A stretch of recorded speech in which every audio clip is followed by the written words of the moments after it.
Ningana Moses agira ngo amatsiko gabo gari mu mukama gukanda abazeire batagira ukwerarikira kona abeje bitwina cya mushanju abo kubarahangu barukwereza ni mukuru. Trust in God.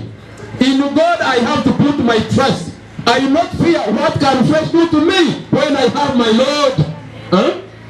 By the way, even parents, you know when you are looking for the school fees and whichever because you have other children in other schools, the only issue is not to be afraid or to fear because the God you serve is big. Muringo ngogumwe Gordon Arije urumukuru w'ishomero ya eby'obwegyese Junior School nawe yayoreka amatsiko wabana abantu baza kwikaje abo kuba bashomesa barukozesa batendekirweje. And we are optimistic that they are going to write a PRE next week on Wednesday and Thursday.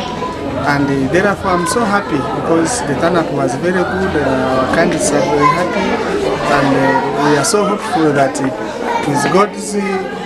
with God everything will be okay.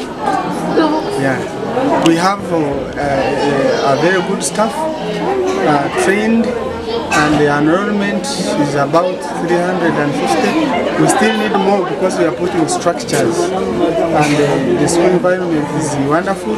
We have skills.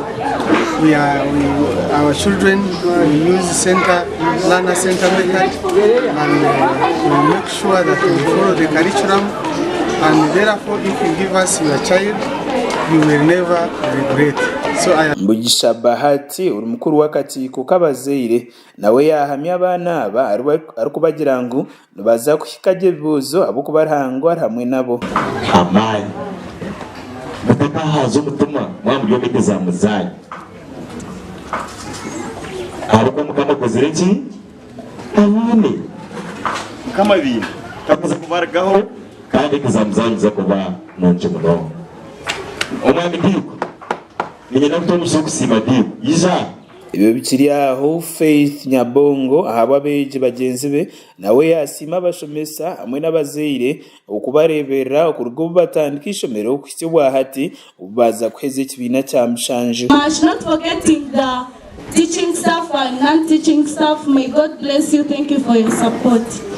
Thank you for being the best parents, teachers, mentors, and playing so many roles in our lives as children here at school. Thank you so much. Amakuraga gashaka Olivia na Sasra aba Sky TV agenshonga mu Bushenyi.